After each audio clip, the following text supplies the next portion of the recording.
أعوذ بالله من الشيطان الرجيم بسم الله الرحمن الرحيم الحمد لله رب العالمين وصلى الله على محمد وآله الطيبين الطاهرين اللهم صل على محمد وآل محمد. We begin by thanking Allah subhanahu wa ta'ala that He's given us another opportunity, inshallah, to increase our knowledge of Islam, of our religious teachings. And inshallah, this will also serve as a stepping stone towards becoming better in our actions, inshallah. So let's remember and remind ourselves that this is our topic. We were speaking about dua, and the main reason this topic was chosen was because these months are months of dua. So if you look at Rajab, Sha'ban and the holy month of Ramadan, especially now that we are in the last phase of the month of Sha'ban, and we should be looking forward towards entering the month of Ramadan, which in many ways is a month of dua. So it was thought that if we have a good understanding of different Islamic teachings related to dua, at least an overview, and we know different sections and how to understand, then inshallah it will help us improve ourselves when it comes to reciting the du'as. This is the third session, and we have spoken about different things. I have been changing the order of discussions as we have been going along. So today also I have flipped a few things around so that inshallah we can complete the discussion. So we started with the definition of dua, different types of dua, the true nature of dua, and the last discussion was what actually happens inside the dua when you recite. And we saw there's a lot of things going on. It's not something as simple as just asking Allah for our needs. There are different types of needs, there are different things you say. And so today we come to our next discussion, and inshallah we want to do number 5 and 6 today. We want to complete it. Because all of this that we have tried to learn so far begs this question, for what reason? Why am I reciting these du'as? What do I achieve? What benefits do I get? What are the goals of dua? So inshallah we'll start a discussion with this. And then the later part of my discussion will be how do we best achieve those goals? And that's going to be a discussion about the aadab and the etiquettes of dua. So there's a strong correlation between aadab and etiquettes, because aadab and etiquettes are ways and means through which you can achieve those goals better. So a person might be reciting dua, but if he does not take care of those etiquettes, he might be achieving very little out of that dua. And when I say very little, you will get the reward because it's a good thing you've done. But there's a difference between getting reward and actually achieving the true benefits. So these two are very closely tied, the idea of goals and benefits of dua, and how do we get those benefits. So inshallah we're going to do these together. So we are told that dua has a primary and main goal that we're trying to achieve. And that goal can be understood from this verse of the Holy Quran, which says, Ya ayyuhan nas, O people, antumul fukara'u ilallah, all of you are fakir and beggars in Allah's presence.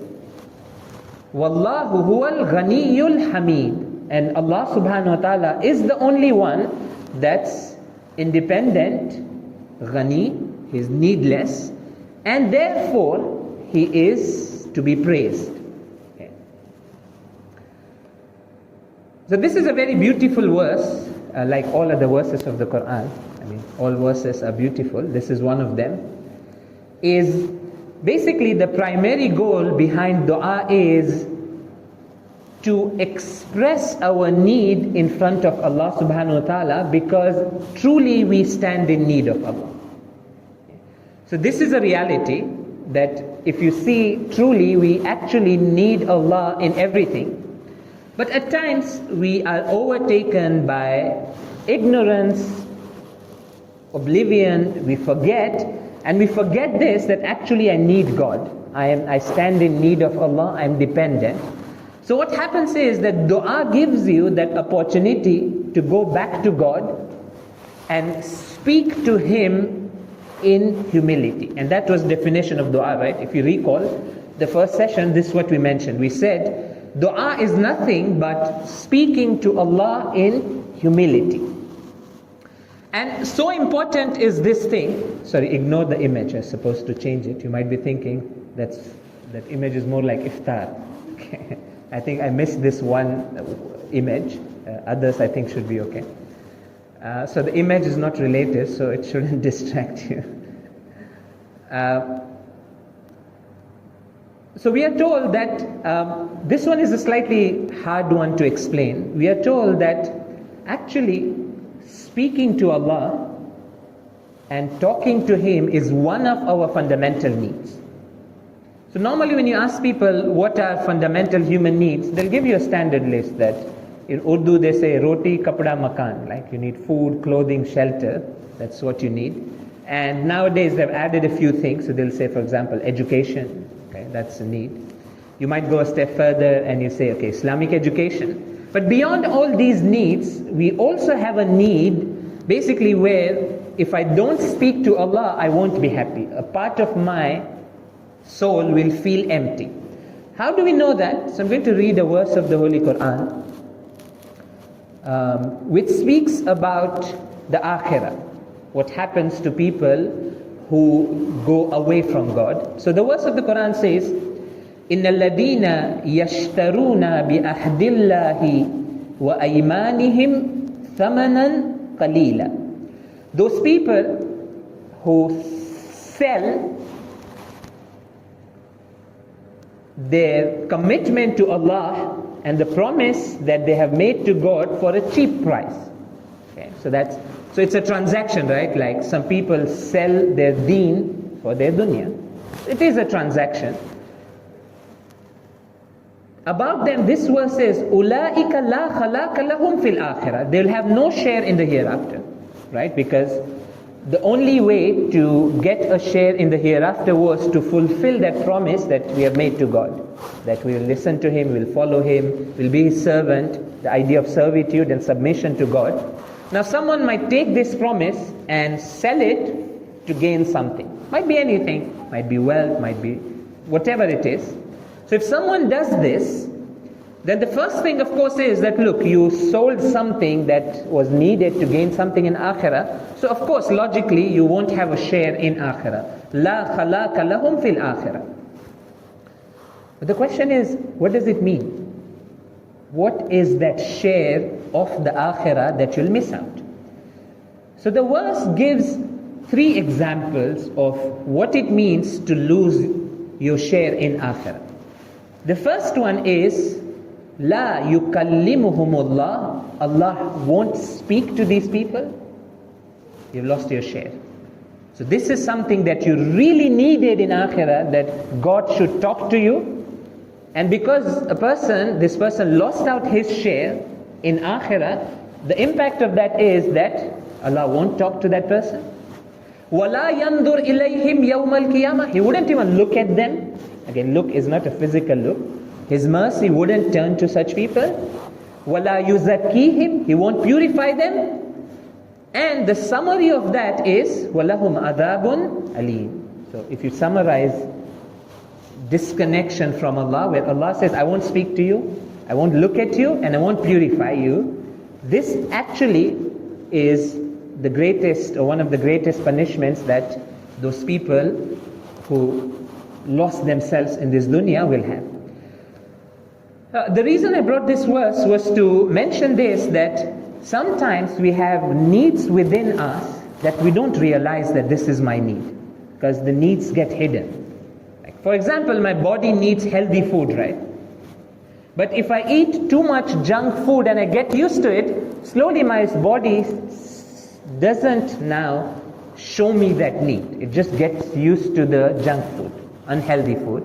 So it won't start showing itself that you're destroying me, you're not fulfilling my need. Soul is the same thing. We have some hidden needs, and one of those hidden needs is our need to speak to Allah subhanahu wa ta'ala, and that's what the dua does. Dua tells you the best way that we should go and speak to Allah subhanahu wa ta'ala. But is that it? No, this is the universal benefit and goal of dua. But there are specific benefits of dua. So I'm going to mention 4 very quickly, because although I do not like to pack too much content in a single class, but today I'm going to do that because we only have one last session. So I'll not give examples of each one, but at least let me mention them. So once again, we're speaking about why should we recite dua. If I'm here to convince you, so I'm showing you the benefits. And inshallah, when we'll see, oh subhanallah, there's so many benefits, inshallah it will create that motivation in us to recite the du'as. The first benefit, again, so general benefit is there. You get to talk to God and you fulfill that need. And when you fulfill your need, you'll feel happy. Specifically, dua gives you increasingly more and more ma'rifah of Allah and our relationship to Him. It becomes more deeper and deeper, because the things we say in these du'as are very special. You describe God in ways that you would not find in other places.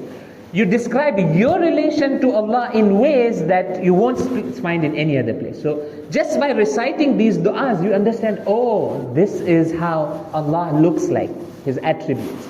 Oh, this is how I am supposed to have a connection with God. So ma'rifah is hidden in these du'as. The second benefit that a person gets is that reciting the dua itself is a form of seeking support. And what I mean here, if I were to use some of the modern terminologies, it's a way to get emotional support. And today we live in a world where there is a pandemic or epidemic of mental health issues, right? The world is going crazy. The statistics, when you look at them, especially in secular Western societies, they are really suffering. They're not happy, especially the youth. And it's a crisis that even comes to very young children at the age of like 9, 10, 12, going through like mental health crisis. I don't know, anxiety, depression. What do you need? You need support. You need emotional support. One of the ways that Islam teaches us to seek that emotional support is by going to God and seeking that support from Him. Like, why shouldn't we go and speak to Him? So basically, a big part of our du'as, it contains, I'll show some examples later, confessing to Allah of our sins and shortcomings and pleading to Him, begging to Him. And as soon as you do that, you get support. You have Allah by your side to be there to assist you. And there is no support greater than seeking support from God. And again, the other word for that is tawakkul. Okay. وَمَن يَتَوَكَّلْ عَلَى اللَّهِ فَهُوَ حَسْبُهُ. If you truly place your trust in Allah and seek His support, and one of the ways to do that is, of course, by reciting the dua. Because you go and tell Allah that you are only my support, otherwise if you don't help me, I'm doomed. Right?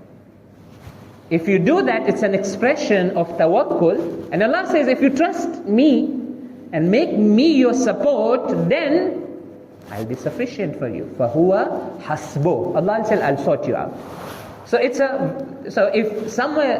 I were to paraphrase what I said right now in fancy words, it would be like one of the Islamic ways of providing mental health care and support is by urging those people to recite dua.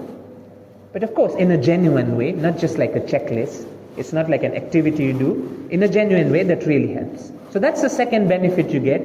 You really get support. The third specific benefit of dua is that reciting a good dua itself acts as a purifier. It removes and reduces our burden. Okay. And we all have burdens we carry, right? As we go along, things start piling up. There might be mistakes, regrets, things that would have liked to done, things didn't go right. The burden starts increasing. Those of you who are young still, quite young, okay, inshallah everybody is young because you're young in your heart. But those who are young, probably you will find it hard to understand, but as you go along, you really start feeling that, Ya Allah, I have so much, like I'm carrying so much heaviness with me. There's a burden. So how do you lighten that burden? You go and unload it somewhere, right? When you have a burden, you need a place to unload and reduce that burden. One of the best places to reduce that burden and feel light and purified is dua. So basically, dua itself has a healing effect. It changes something in our soul.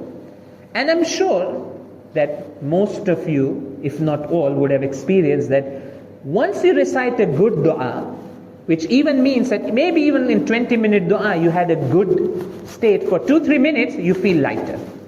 After the dua, you feel like, okay, this is feeling better. It has a purifying effect. It's something very special.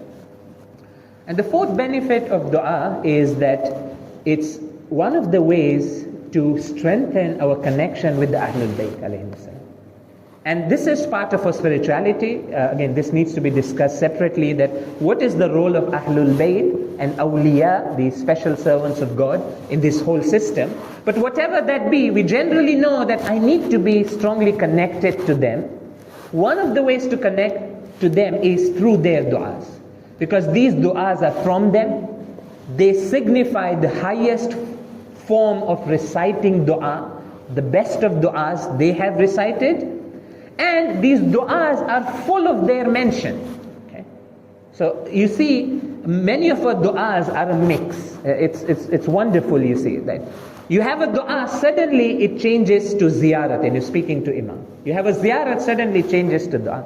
And one of those which is really like a very interesting mix is ziyarat aminullah. We call it ziyarat, but if you see, it's just the first 5-6 lines of ziyarat. Then the whole ziyarat is actually dua. Allahumma faj'al nafsi mutma'innatan liqadarik. You're talking to God. So there is this kind of combination between dua and salawat and remembrance of the Ahlul Bayt. The Ahlul Bayt are embedded within these du'as. So that's another benefit you get. In fact, if someone is able to recite these du'as very nicely, they just fall in love with the Ahlul Bayt, because it's from them that we have gotten these du'as. So these are benefits. There are more, but I thought that at least I bring some of the benefits. Inshallah, it will serve as an encouragement for all of us. So I'm just going to give you one example from type 1, where you look at these du'as, they're speaking about things that you'll rarely find in other places. So we'll do the same thing. Although you know which dua it is. Should be easy. You see it on the screen. Ilahi habli kamal al-inqita'i ilayk. Which dua? It's Munajat Sha'ban. So this is the one. It's the later part, second half. Okay, so I'm just going to translate, just to get an example of, look, it's speaking something very special about Allah and connection of people to God.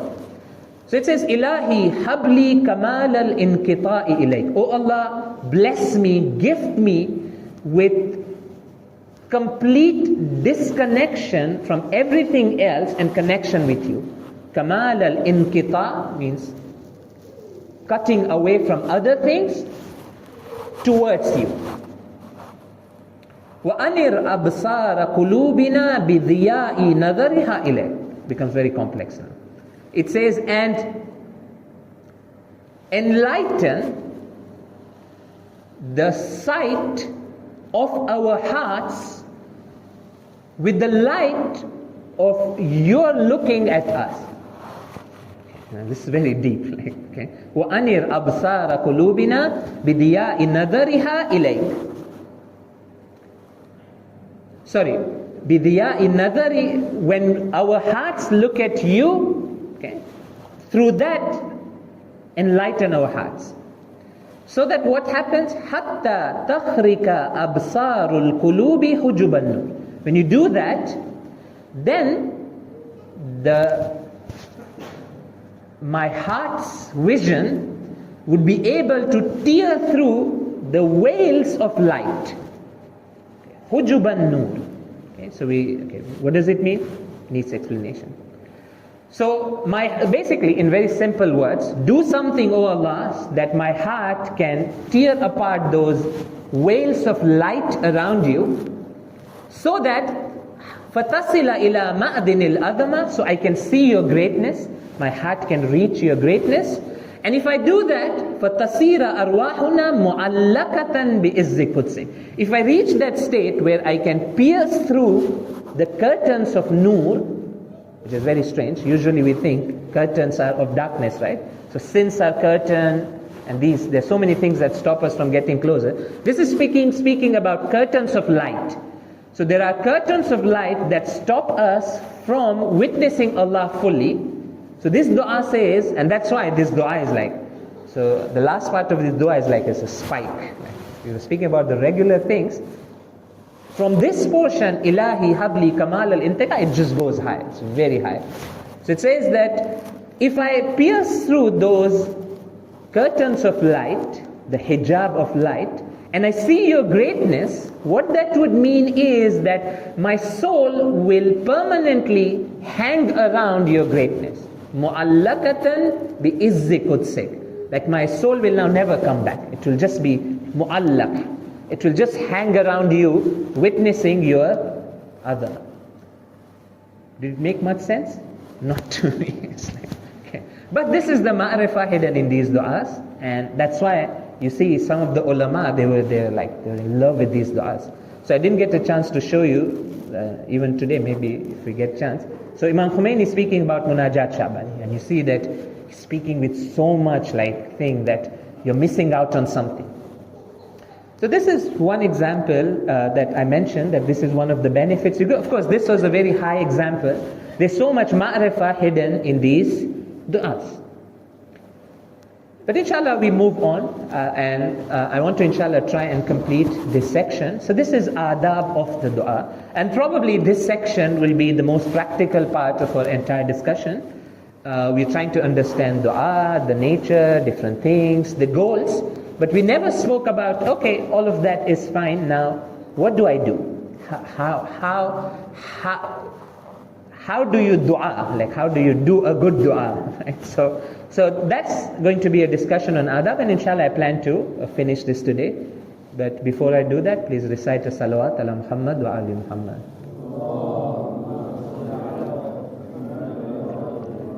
So before I start speaking, you can see on the screen, and I mentioned this in the beginning, that the goals of dua can only be achieved if you observe the adab. Because adab and etiquettes are the ways and means to get to the goal. So a mere recitation of the dua may not give you full benefit and goals. Yes, you'll get the reward. The thawab is different, you will be rewarded, but you may get very little spiritual benefit out of it. And this is a general point to keep in mind, that we are told, for example, month of Ramadan is starting, and we'll all be fasting. Okay? So fasting, whoever fasts in whatever manner, they get the thawab, because they're obeying Allah. But do all the fasting people get the benefits of fasting? The answer is no. Okay? And we have very clear riwayat that mention, for example, there's a hadith from Amirul Mu'mineen in which he says that Rubba sa'imin, how many are people who fast who do not receive anything from their fasting except hunger and thirst. Not to devalue the fasting. He's telling that you'll get your reward, you won't get the other benefits for which fasting was ordained in the first place. Same thing holds true for dua. So these etiquettes form the core of what a true dua is. So let's get started. So first I'll make a general point, and sorry, I'm using a single image. Ideally, inshallah, when I'll teach this again, I'll change the images, each one for a different slide. So first thing, and I think this is really important, at least from my perspective, before I go into adab, is that what is dua? Is it reading something? Is dua a recitation? That's what we normally think, right? Dua is a text, you recite it, and that's it. But that's not true. Dua actually is an experience, and mainly it's to be experienced through emotions. not through intellect. So dua is not something that you sit and analyze. You immerse yourself in the dua, if you're able to. At times it might not be easy. Sometimes you have to practice, you have to get used to. And you might recite a 20-minute dua. 18 minutes might be just reading. You might get those 2 minutes where you truly immerse yourself in the dua and in the meaning, and you have... So basically it's an emotional experience, if I want to be very clear. Again, I don't want to discourage people from reciting dua, but if someone is reciting dua with zero emotional experience, I can guaranteedly say they're missing out somewhere. They'll get the reward, but maybe somewhere in the aadab and the etiquettes there is something missing. So I'm going to start the discussion on aadab with this hadith. This is from Imam as-Sadiq alayhi salam. So he says, ihfidh adab ad-du'a. Make sure you observe the adab and the etiquettes of dua. Okay, so this idea of etiquettes is not from anywhere, it's from the Ahlul Bayt. They are saying, Undur man tad'u wa kayfa tad'u. Be careful, look at who you are calling out and speaking to, and how you are calling out. These are the adab. Wa haqqik adamatallahi wa kibriya'ahu. Make sure that you somehow realize Allah's greatness and His kibriya, like His magnanimity. وَأَعْيِنْ بِقَلْبِكَ إِلْمَهُ. And you should be in such a state in dua that you kind of witness, your heart witnesses that He knows everything about you. His knowledge about you should be like very prominent when you're reciting dua. It should be like, oh, Allah knows everything about me. My needs, my problems, that kind of thing. Bima fi dhamirik and ittila'ihi ala sirrik. So Allah knows everything in your heart, and He knows everything that's hidden from others, your struggles, your challenges. You be in a state where you feel this kind of a thing. You might ask, is this easy to achieve? I don't know. At times I feel maybe not. It requires work. Maybe there are people who are blessed, who are very pure, that they really make quick connection with dua. You just need one line and they connect. But maybe for likes of me, it will be like we'll have to really practice and work to do. How do we do that? We have to observe certain adab. More you do this, more you get closer to the reality of dua. So adab generally, again I'm using the Arabic word for the ease and so we get used to these terminologies. A rough translation of adab is etiquettes or mannerisms, or a good way of doing something is adab. So you have outwardly adab and you have inwardly adab, naturally so. So a dua, there are some things that you have to do outwardly to have a good dua, but that's not enough. There are some inwardly things. I'm not going through a comprehensive list in the time that I have, so I have some time still. I'm going to do 2 of each. Okay, so I'm going to 2 of each, outwardly and inwardly. And then there's a closing section that I'll speak about, and inshallah we'll end there. The first one, very important and impactful, is that if you're reciting dua in a group setting, and inshallah I'll speak about this in my last session, dua in the community, like how do we do it? If you're reciting with people, good voice makes a huge difference. And I think we all can feel this. Yes, if you're alone at times you can recite in your own voice, that's fine. Or if you think the good voice really helps you, play some audio and recite with that. It really has a huge impact. And this applies both for the Holy Quran and dua. So the ahadith we have about good voice are mainly related to the recitation of the Quran, but you can use the same argument for du'as. So this is one hadith. Inna likulli shay'in hilyatun. Hilyatan wa hilyatul Quran sawtul hasan. Everything has a beauty. There's a way to make it beautiful, and the beauty of the Quran is a good voice. You can use the same argument for dua, that if you want to beautify your du'as, you have to recite it in a good voice.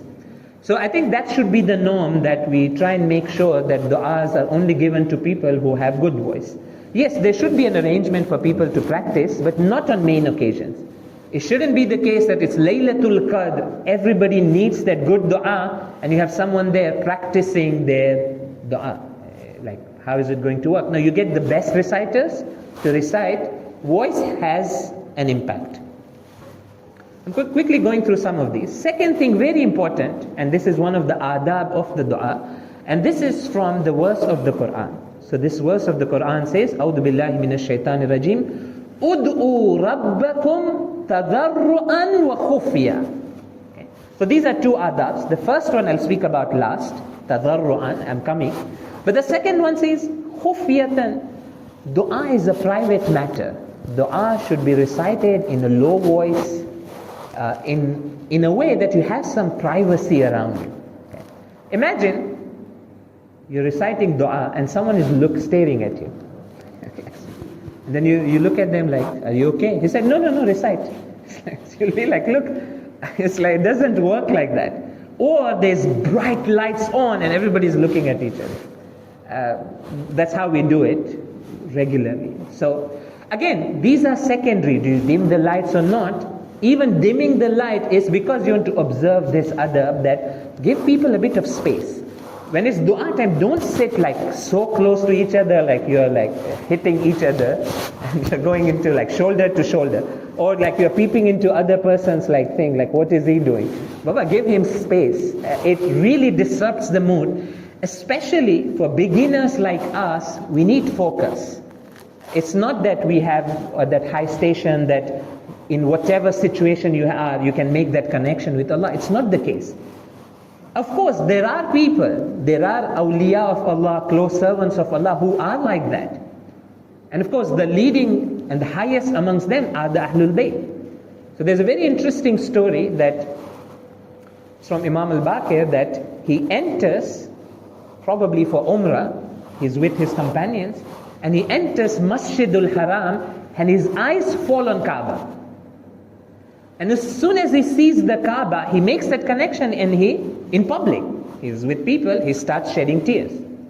So one of the companions kind of tells the Imam that, I mean, some of us would do that, right? Like, Imam, there's people watching you. It's like, this is a public place, you're not supposed to cry. So someone actually did this. He had the audacity to tell the Imam what they should do. We have people, although maybe out of good intent, he said that people are watching. So Imam turns and says that when you're talking to God, other things shouldn't matter. When you've made that connection with God, the makhluk, why do you care? Of course, I'm not saying Imam was doing it an inappropriate way, like it would be odd. But yeah, Imams had that connection. We don't. So this khufiyatan is really important. Like when you're reciting dua, you make sure you're really comfortable, you have your private space, you dim the lights so everybody is into their own. So sometimes even personally, this is a very personal preference, I sometimes feel that looking up towards the screen also spoils that mood. Like, because we have a screen, right? And everybody's like looking up. No, it has to have that humility. Okay? So that's the first. Tadarru'an wa khufya. You like sit small, you try and focus, you look down, you have your own book or phone, you just withdraw into yourself. That's one of the important, it's a private matter. It's between you and God. It needs a bit of that focus. That's important. Again, I don't want to make it very like a generalized thing. There might be exceptions. If you have a very large gathering, maybe you can't turn off the lights. Those are logistical problems, but ideally we should have this. So these are two zahiri adab, very external, like dimming the lights, making sure you're comfortable, you're not sitting too close to people. You have your own space while reciting the dua. You can recite it alone at home, find a time there's no one. And you just try and withdraw and say, let me recite a dua. So these two, there are other zahiri adab, but I've just chosen these two because I want to speak more about the other two. Probably this is the most important adab, and that is dua is talking to Allah. And when you talk to someone and you don't know what you're talking, I really don't know how that works. Okay. Yes, you recite a dua, Dua is in Arabic. We don't know the meaning. We will get the reward, but probably we won't get much benefit. Okay? And this part, I'm going to be a bit very open about this, that I really feel that we are missing out. Just because we don't know the meaning or the language in which these du'as are there, and that's Arabic. Okay? So I'm going to show you a clip where, I'm just going to switch the screen, hopefully it plays. Or maybe I'll just mention it, because playing it is that basically there's a clip that in which Shahid Mutahari, rahmatullah alayh, he says that there is a deliberate attempt to bring down Arabic, to weaken Arabic. And it was part of the colonial project to bring down Arabic as a language. One of the ways to do that was to change the script. In Turkey, they changed the script from Arabic to Roman script. And other places, and in the last part of the things he says that, it's very like, it's him saying, I'm quoting, he says that it's wajib upon Muslims to learn Arabic. Why? Because the Quran, and I'll add to that, the du'as are in Arabic. And it's a bit hard for me to explain, but I'll nevertheless say it, is that a du'a, when you know the Arabic in recited, the impact is uncomparable to translation even. There is no way to make that comparison. I'll give you an example. How would you translate this portion, this segment of dua in English? So for example, you say, Ad'uka khaifan raji'an, khashi'an amilan. Right? It's just like, it's just 5 words, right? Ad'uka, and you just have these 4 words back to back. You have to translate this in English, you have to write 2-3 sentences. I call out to you in the state of being fearful, in the state of being hopeful. How do you say? Like, the sentence doesn't make sense if you say, I call out to you hopeful. Okay. But in Arabic, the structure of the language is such that in very compact forms, it supports a lot of meaning. Arabic is a very compact language. You don't have to say everything. It's some of the harakat, those who know Arabic. Is there anyone who knows Arabic? Some of you maybe. It's just the harakat that actually convey a lot of meaning. It's a very beautiful and compact language, and in that language, section, the clip, Shaykh Mutahari says this, that the reason why Arabic is special is because of the Quran. Allah chose Arabic for a reason to reveal the Quran, and I'll add to that, the Ahlul Bayt chose Arabic for a reason to send their du'as in this thing. This is a du'a also. Not specifically about Arabic, but it relates to Arabic. So so I'll read this and ask which dua it is. So let's see who can guess. So the first is salawat. So Allahumma salli ala Muhammad wa alih. Please recite a salawat. So in this dua we say, waqfini ma yashghaluni al-ihtimamu bih. Okay. Let me translate the second one. Okay. What I wanted to point was the second. وَاسْتَعْمِلْنِي فِي مَا تَسْأَلُنِي غَدًا عَنْ. O Allah, employ my life in those things about which you will ask me tomorrow. Like, put my life to use in the right place. وَاسْتَفْرِغْ أَيَّامِي فِي مَا خَلَقْتَنِي اللَّهِ. O Allah, make me less busy. Open my time. إِسْتَفْرِغْ أَيَّامِي. Open up my time, so that I can do those things for which you created me in the first place. And that's what it has come down to. People don't have time for that which they were created in the first place, right? Like, people get too busy. I don't know. I'm not pointing at anyone, like someone has a very big business that I need to focus on that. I really need to build business. What will you do after that? Yes, it's that half that's like astronomer.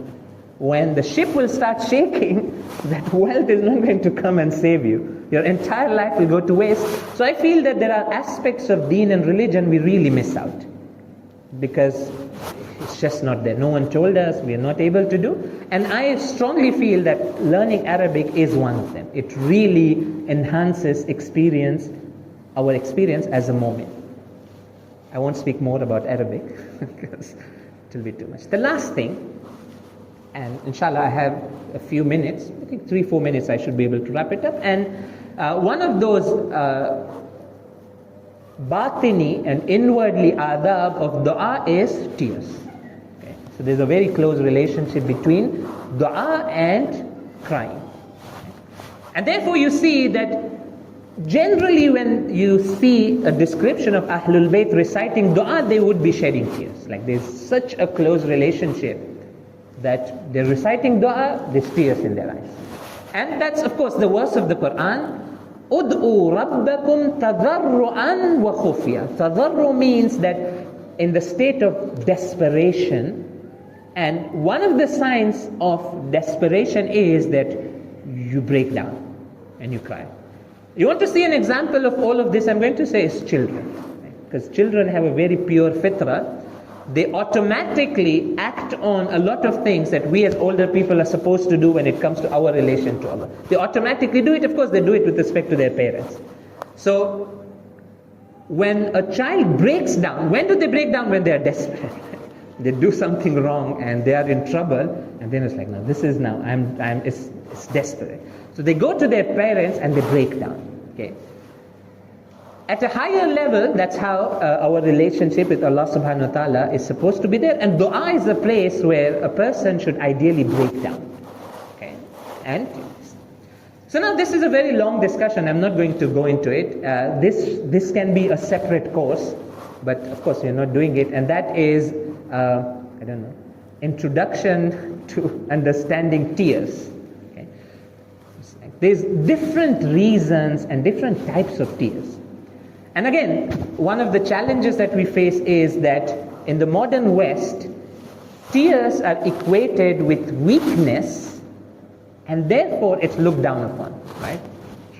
Because tears is someone crying, especially in public, is a sign of someone being weak, timid, vulnerable. And no one likes to be that, so you wouldn't shed tears. Again, I'm not encouraging people to do it, but I'm saying that this is what it's come down to. But when you come in the context of dua, there's different reasons why a mu'min would want to shed tears speaking to God. So I'm just going to, there's a whole list of there's 7-8 different types of tears. 7-8 different reasons why a person might shed tears. I'm just going to show you 3 in the context of dua. And I'm going to quote exact passages from the duas and of course ask you to guess which dua it is. So first type of tears, and again this is one of the adab of the dua, and a bit it comes with practice and observing those adab, like you are in your private space, you are trying, and inshallah it's also a blessing from Allah. Like sometimes you have to ask that, oh Allah, give me tears, like I'm not able to shed tears, do something so one type of tears is tears of apology. Okay? And children do that, right? When they want to apologize, they might shed tears like this and that. I'm very sorry, like I shouldn't have done this. When you apologize, it comes with tears. Again, I'm going to quote passages. So this is, who wants to guess? So let me translate at least. So it says, Ilahi. So basically you're apologizing to Allah, okay, for the mistakes. But it's done in a very beautiful way. And again, in Arabic it reads super, like it's magnificent how it's phrased in Arabic. Again, another thing about Arabic to know is that it rhymes. So here, Ilahi, lam a'asika hina asaytuka. Lam a'asika hina asaytuka. It really rhymes. Like it's magnificent how Arabic words and the phonetics play with your soul. So translation is, Ilahi, O Allah, I did not disobey you when I disobeyed you. Wa ana bi rububiyyatika jahid. I didn't disobey you in a state where I deny your lordship. I'm not your enemy. Wala bi amrika mustakhif. I did not disobey you because I was thinking your command is nothing. I don't care about your command. I'm not like that. Wala li uqubatika muta'arrid. I didn't disobey you because I wanted to invite your punishment. I was saying that I was so arrogant, I said that I'll deliberately sin, let's see if Allah punishes. I'm not like that. Wala li wa'idika mutahan. Nor did I take your promise for punishment of the hereafter lightly. It wasn't for these reasons that I disobeyed you. وَلَكِنْ خَطِيَّةٌ أَرَدَتْ لِي. So it says, but it was a mistake that happened. So it's very beautiful. You say that I'm not trying to disobey you actively. I was just weak. وَسَوَّلَتْ لِي نَفْسِي. My nafs tricked me. And shaitan put me in this situation, and I'm sorry. Okay. So this is like, in this kind of things, you have this idea that if someone is able to shed tears, it's like tears of apology. You go to Allah and say that really it was a mistake. Forgive me. So a lot of forgiveness and istighfar in these du'as is of this type. But it's not the only form of tears that we have. I'm just going to show you two more. The other one is tears of regret. Again, this is very different. So here, a person is not shedding tears because he wants to apologize and say that I'm really sorry. It's just, you sit yourself and you think about it and you regret so much. You say that I've lost so much opportunity. Allah helped me so much. He gave me, it's like, what did I do? So that brings tears. When you really feel that, man, like I have lost so many things. Okay, by the way, which dua was that? Someone wants to guess? Which dua is this? Not easy to guess. Let me see if someone can guess. Anyone wants to try? Which dua is this? Ilahi lam a'asika hina asaytuka wa ana bi rububiyatika jahid. Take a guess. Sorry? No. Sorry? Dua Abu Hamza. So this was very later part of Dua Abu Hamza which we never reach. So it's like, Dua Abu Hamza is like that, right? You start the dua and it's so long that after a period it's like, bas. And that's right. Like, please don't try and recite Dua Abu Hamza in one sitting. We don't have the capacity. Break it into parts. Sometimes our teachers would say 3 or 6 parts. Like, mark it and just recite different parts. Even if you recite one whole round in like 10 days, it's a big deal. So this is Dua Abu Hamza. But you also have tears of regret. This I think everybody will guess which dua it is. It says, Ilahi وَقَدْ أَفْنَيْتُ أُمْرِي فِي شِرَّةِ سَحْوِئًا. Oh Allah, I have wasted my life in the state of forgetfulness from you. Which dua? Munajat Sha'ban. Okay? So you're just regretting that, look, my life has passed. Like, my hands are empty. Like, وَأَبْلَيْتُ شَبَابِي فِي سَكْرَةِ التَّبَاؤُدِ مِنْ. And I have given up my youth in the intoxication of being away from you. I was intoxicated with so many other things other than you that my whole youthful years were focused on something else. I was intoxicated with that. So that's, again, here it's a place for tears of regret. Right? You regret and this itself has a very positive effect. Okay, so this regret actually has a purifying effect and it's a stepping stone towards tawbah. Last one, in 1 minute, is, of course, this is not easy, and that is tears of love. We say that, right? Like, khushi ke aasu, we always say this, right? So this is exactly that. So again, we have so many different types of tears. We can't equate all of them in the same way. The emotions driving these tears are very different. So I just gave 2 emotion of apology, you're feeling sorry, tears might come. Regret, it's another emotion, tears might come. Love. But love is a positive emotion. It's not like, those might be called negative, not negative in the sense that you're atoning for something that's happened. Love is an affirmative thing. And that, like, if someone is elated and extremely happy, tears flow. That's how Allah has made us. It's not in your control. Like if something really big happens, and you've seen this, I mean, just to give an example, a thing. For example, these Palestinian prisoners who are released and first time they see their families. It's like maybe in 20 years with so much oppression, difficulty, that happiness is too much, automatically you start shedding tears. When it comes to love of Allah, it's something else. It's another level, but as I mentioned, love of Allah is a very prized gift to get. Doesn't mean we have zero. We have a trace. Every moment has a love of God in their heart. But that prominent love of God is very difficult, and that the Ahlul Bayt had. So many times they would be shedding tears of joy, tears of love when they're speaking to Allah subhanahu wa ta'ala, because they are experiencing something. So I'll read this. Again, my time is 8:46, so I'll just use 1 minute.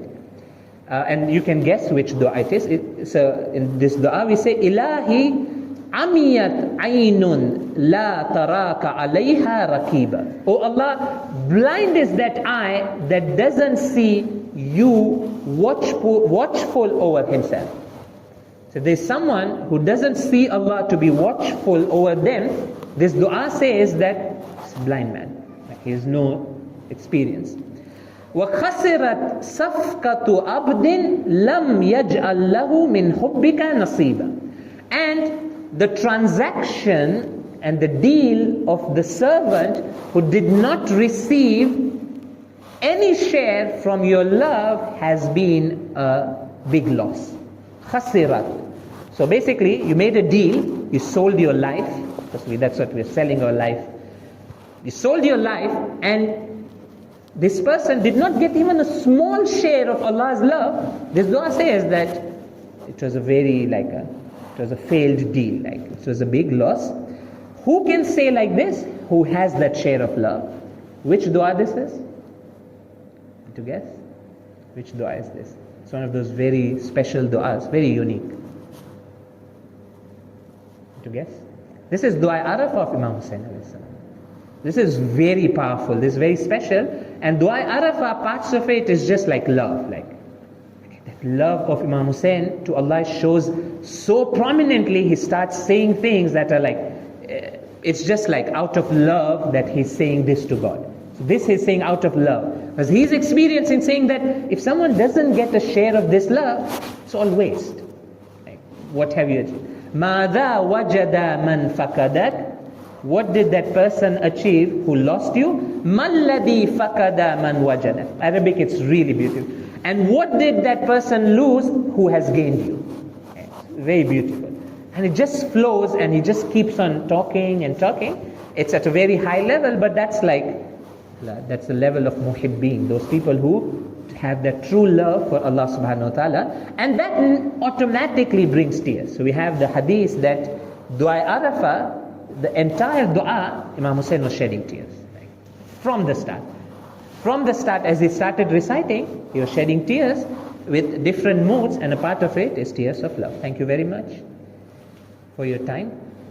I know it was a lot of content, but I thought I'd just pack everything in this one session, because we have other things